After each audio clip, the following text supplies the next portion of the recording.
Welcome back to EDUSPLORER. As you all know, there's been huge development in the Middle East between the country of Iran and that of Israel. As you all know, the United Nations, like always, is never ready for events like this, and it continues to struggle as we all saw a number of events across the continent of Africa. The situation in the Middle East is not going to be anytime soon. So in this episode, Russia's ambassador at the United Nations came out without hesitation and spoke on the details regards to how the Russian Federation perceive this particular conflict, as it's not going anywhere soon. The United Nations, to an extent, is struggling to figure out where to go, as this particular emergency meeting was called by the country of Iran. So we're going to have perspective from Iranian's ambassador at the United Nations in the next episode, and we're also going to be having the Israelis' own perspective at the United Nations. But for now, let's listen to what the ambassador of the Russian Federation, who came out without hesitation, without missing his words, and said this. I now give the floor to those council members who wish to make statements.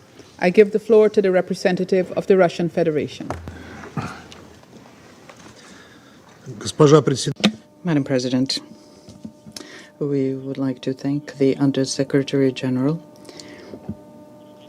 for Political Affairs, Political and Peace-Building Affairs. We thank Ms. Di Carlo and the Director General of the IAEA, Ms. Grossi. We thank them for their briefings. First of all, we would like to express our condolences to the leadership and the people of the Islamic Republic of Iran, having to do with the numerous victims, including amongst civilians, which were the result of Israeli action. In front of our eyes, because of Israeli action, what is happening is a very dangerous escalation in the Middle East region, and this is something that requires an immediate attention from this Council. We are grateful to the Guyana Presidency for convening this meeting of ours so expeditiously. It's symptomatic that initially the Council was to consider today, at this very time, the humanitarian consequences of inhumane actions by Israel against the people in the Gaza Strip. Instead of that, we are here having to discuss a new, most dangerous and irresponsible adventure by West Jerusalem in the region, but this time it is also pushing the region to a large-scale nuclear catastrophe. In the early hours of the 13th of June, Israel delivered a number of extensive strikes against the territory of the Islamic Republic of Iran. Peaceful sleeping cities were struck, civilian infrastructure, and peaceful nuclear installations under IAEA safeguards. We heard from the briefers today that there have been victims amongst civilians. This completely unprovoked attack, no matter what Israel says to the contrary, is a gross violation of the UN Charter and international law. One is left with the impression that the leadership of Israel is convinced that they have a completely free hand in the region, and they probably think that Israel can flout any legal norms and replace all international bodies, including the Security Council and IAEA. The Russian Federation strongly condemns this action by West Jerusalem. West Jerusalem's military adventure pushes the region to the brink of a large-scale war, and the responsibility for all of the consequences of these actions lies fully with the Israeli leadership and those who encourage them. We are particularly concerned by the potential radiological consequences of hitting nuclear installations. My country has for a number of years been warning and saying that trying to resolve by force the issues surrounding the Iran nuclear program are unacceptable, as they can lead to the most dire consequences, not just the Middle East region, but for the world as a whole. But these calls of ours were not heeded, and the situation is now following the most negative and unpredictable scenario.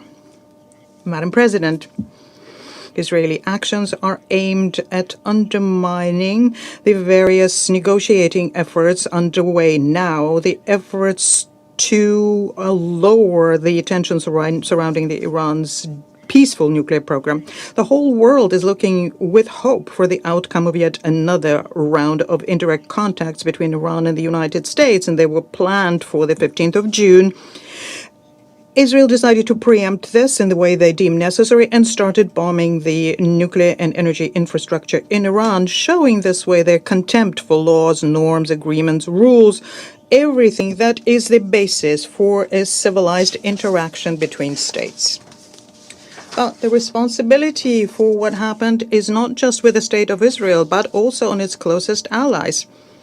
This is a direct consequence of Western countries' acquiescence, who for months knowingly and methodically pumped up anti-Iran hysteria in the UN Security Council and in the Board of Governors of IAEA. The states didn't even try to come up with a constructive solution to the crisis surrounding the Joint Comprehensive Plan of Action and the Security Council Resolution 2231, which endorsed it. Their goal was completely different. It was to put pressure on Iran in any way possible, to paint Iran as the source of all the trouble in the region, and to baselessly present the reciprocal legitimate steps by Tehran when they try to trigger the protection mechanisms in JCPOA as violating the obligations under non-proliferation.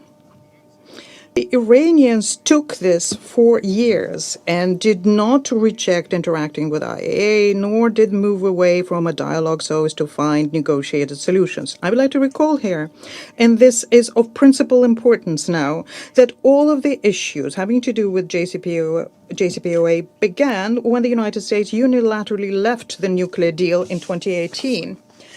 And also because of the principled unwillingness by the UK, France, and Germany to comply with the obligations they have under JCPOA, including to create the conditions for Tehran to receive the material yield from the lifting of unilateral sanctions by the EU in force until 2015.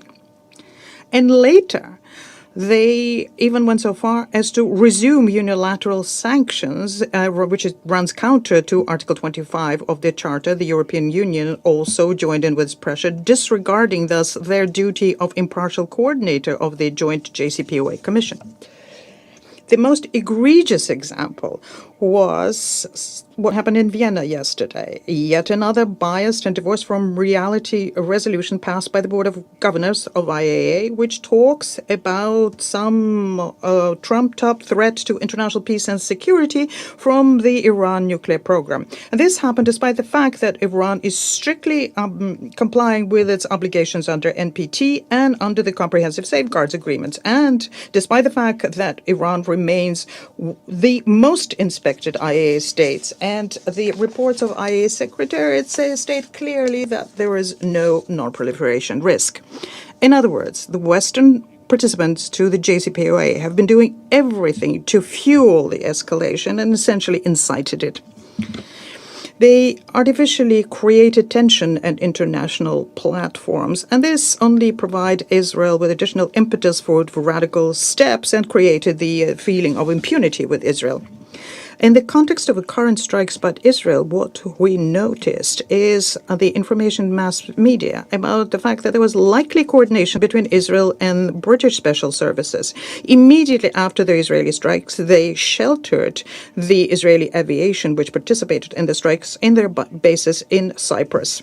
We also noticed a statement made by Israel when they said that they warned about their attacks. They warned Germany, JCPOA participant, and Italy. It also came to the fore that our American colleagues also had information about the strikes. The Israeli strikes were also supported by the French, who clearly knew about them beforehand. And we will not be surprised here if the members of this group of like-minded states will start condemning Iran for their actions, which they undertook fully in line with Article 51 of the Charter. We are following very closely the current situation with the IAEA Secretariat. The life and health of its personnel has been threatened by the Israeli military adventure, and we expect that the Director General of the agency is going to provide us with objective assessment and analysis of developing situation, including from the viewpoint of radiological consequences. Madam President, the unprovoked attacks against the territory of sovereign Iran, the targeted strikes on the peaceful nuclear facilities cannot be justified in any way. The international community cannot and should not stand idly by when such a provocation presents itself. And tolerating such actions is a sure way to large-scale war and a serious threat to global security. We're convinced that the Security Council has to provide an unequivocal legal and political assessment of what's been done by Israel, and also call for an immediate halt to any kind of pressure by force and for a rejection of practice of unilateral military steps. We need to support any and all diplomatic efforts aimed at de-escalation and the return to negotiations. Let me underscore yet once again that settling issues having to do with the Iranian nuclear program is only possible if a peaceful political and diplomatic pathway is followed. No forceful resolution can be either legitimate nor viable here. By the way, let me say that the United States themselves have stated this repeatedly when they explain their readiness to continue with negotiations. Russia remains committed to strengthening international law, abiding by the UN Charter, and finding solutions which exclude further sliding of the region towards a new destructive war. And we are ready to work with all those who will advocate diplomacy and who will be looking for peaceful means to resolve differences. I thank you. I thank the representative of the Russian Federation for his statement.